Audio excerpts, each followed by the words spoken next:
So hey guys, what's up? This is a game that I've been playing a little bit of called Ballistic NG, and it is a game that very much plays off of the old anti-grav racing games, especially Wipeout, and more specifically I see it kind of more like taking things from Wipeout 3 on the original PlayStation, even like graphically.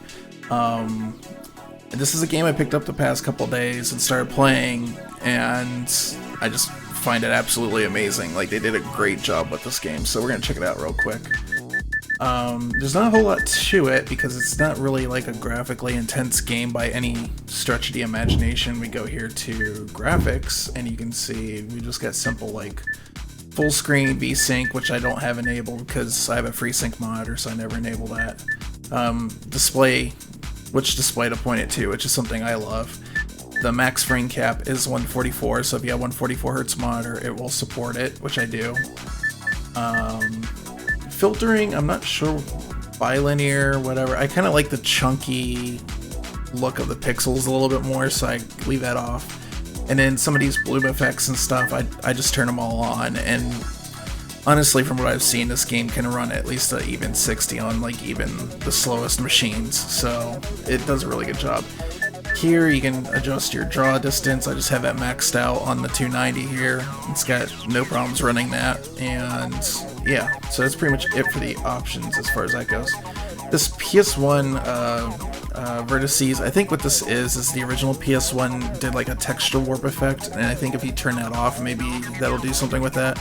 I'm not entirely sure. I'd have to look that up and see what they're actually talking about on that one. One thing I do like is that you can add your own custom music to this, so say if you want to go back and get like the original Wipeout 1, 2, or 3, or some of the later Wipeout soundtracks and add them into this, you can do that.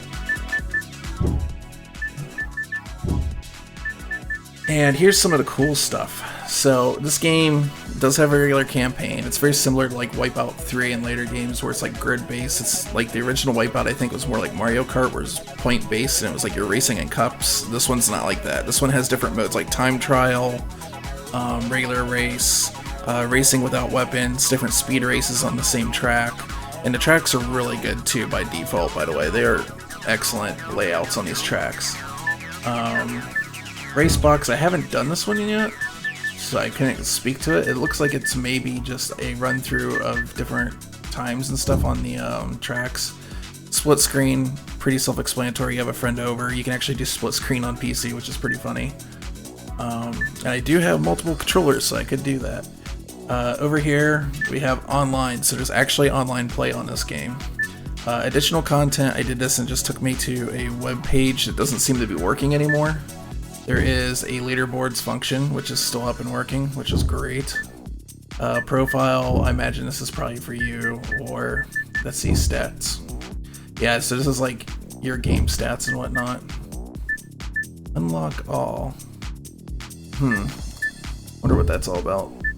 Modding. So here's the thing I love. So years ago, the guys at Psygnosis, or later Sony Liverpool, I think is what they got renamed, was asked if they would ever allow a track editor, and people for some reason in the Wipeout games really wanted a track editor in the Wipeout games and never got it. These guys allow you to make your own ships, make your own tracks and stuff like that. So with this game is completely supported on Patreon. You can download it on Steam. It doesn't cost anything for you to download on Steam, but they do ask if you like the game to give like $1 or $2. I'm definitely probably gonna do that at least for like a month, just because I've really enjoyed the crap out of this game, and I would like to see better editors come down the road. Okay, so I'm gonna do a few races here. One thing I will tell you is, as far as support with regular controllers, especially Xbox controllers, it's flawless. I've had it fall out a few times if I touch the mouse and keyboard in any way on the Steam controller, and I don't know why that is, and I can't get the re-recognize until I actually shut the game down and start it back up, so that's something you have to be mindful of. 3, 2, 1, go. Ooh, man. That launch was probably not the best thing for me.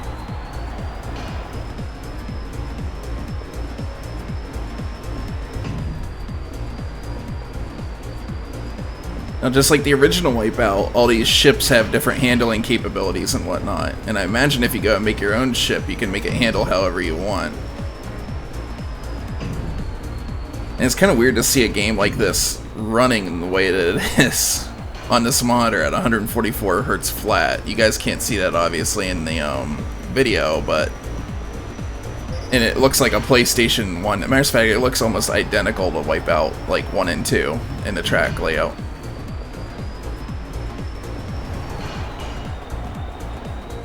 So just like the later Wipeouts, you can double tap on the trigger and get sort of like a slide on your air brake. It's pretty nice, and both the triggers are your air brakes, just like in the original Wipeout. And it's amazing how close, like, even though like all the different sleds have different handling capabilities, it's really amazing to me how much this feels like Wipeout on the original PlayStation. But it's even better because, like, I think those games were limited by 30, and if I remember right, like, I remember playing Wipeout 3 on the original PlayStation, and there's a few tracks anytime you got more than one sled on screen, it would kind of go to chug like almost 15 frames.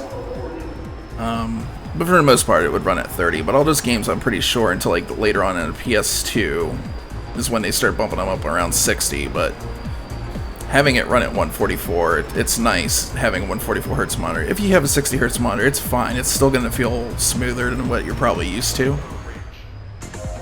Okay, so this next one is very much the survival matches that we saw later on in like Wipeout Fury in HD. It is...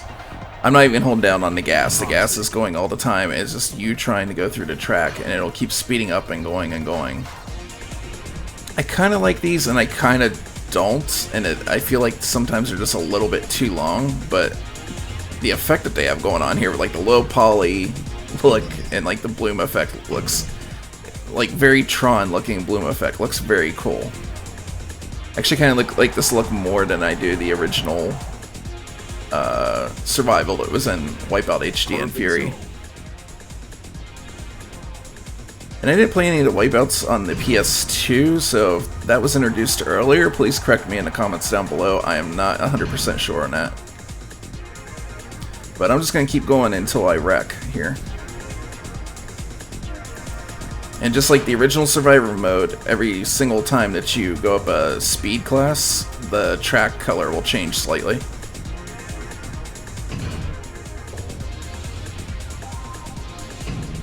Perfect zone.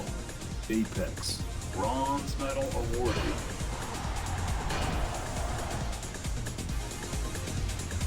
Okay, so now as you can see, the track color changed a little bit, and the sled is going faster and it's getting harder to control.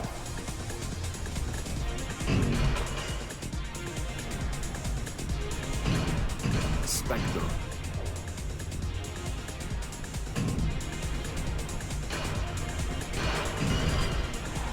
Oh man, the track is flashing to the music somewhat. This is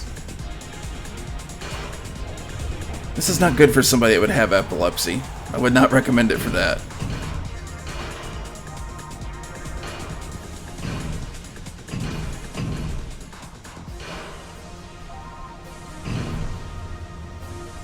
I just now noticed this, but like the bloom effect's really exaggerating it, but they even have like an effect that makes it look like there's like smudges on the lens and stuff, which is kind of cool. I'm sure that's something you could turn on and off, but I'll check it out here in the actually, I like it. I think it's pretty neat.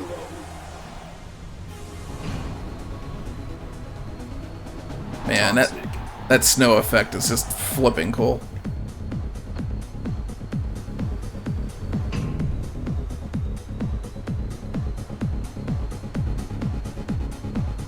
They kind of did some fancy effects like this even on the original PlayStation. I remember Wipeout 3 having like birds, seagulls, and stuff that would land on the track and then take off.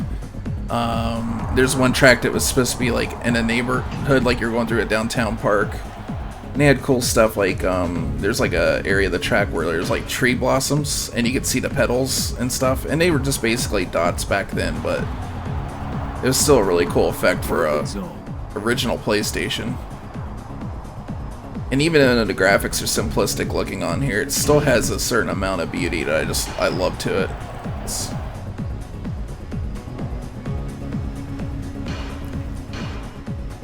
I still don't think you could argue that the original Wipeouts 1 through 3 are some of the prettiest games ever to hit the original PlayStation. Especially what they did in Wipeout 3, it was just, my god. And the music in Wipeout 3 was fantastic. You know, I need to stream Wipeout 3 one day just for fun. Perfect zone. It's like I don't have a working PlayStation, but I have the disc. I can just stick it in a USB drive and just run it on an emulator. Be fine. Apex. Bronze medal awarded.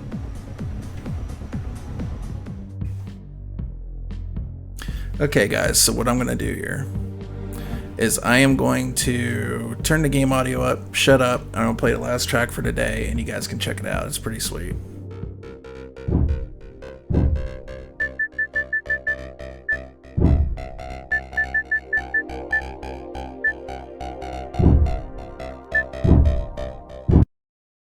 Welcome to Arena Rush. 3, 2, 1, go. Mines. Tremor.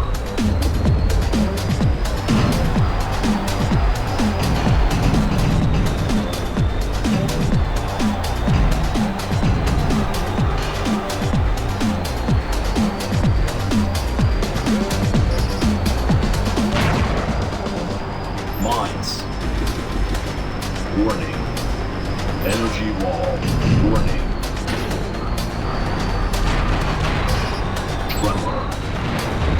Warning.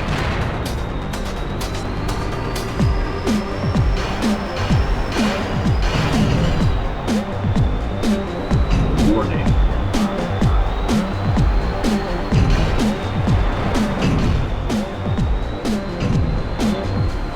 Energy wall.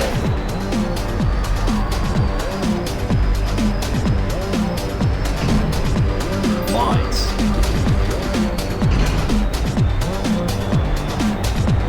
Final mines. Warning.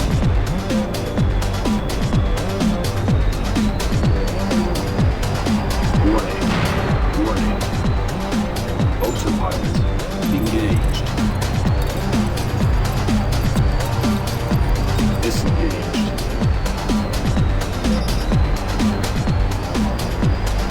Autopilot engaged.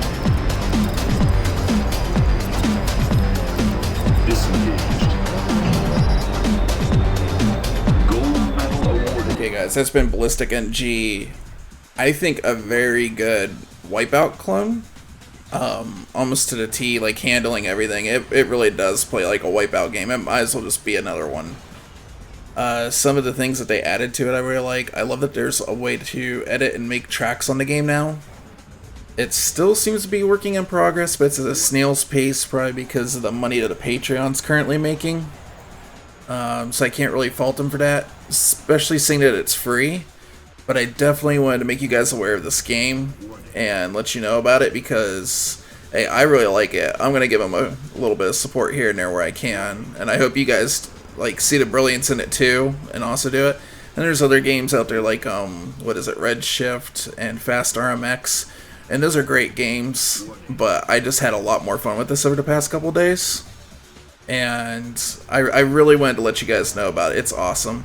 The only thing I want to critique here for being a small indie game, it's great that it's free and everything, that's why I'm not knocking it too hard, but I really wish it had Linux support, but I think you could probably run this in a wine layer.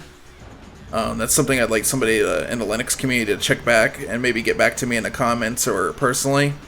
But the game is really, really fun. You guys should check it out. It's called Ballistic NG. And I will leave links down below for their Patreon. So if you want to go check that out, you can go throw a few bucks at them or whatnot. And that's it for me, guys. Give me a thumbs up if you like this content. Follow me on my other things like social media like Twitter. Follow me on Twitch. And check out my personal channel on both YouTube and VidMe if you guys prefer there.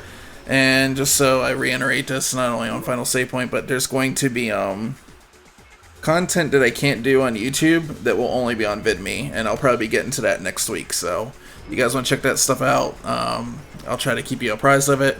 But until then, I'll see you guys next video.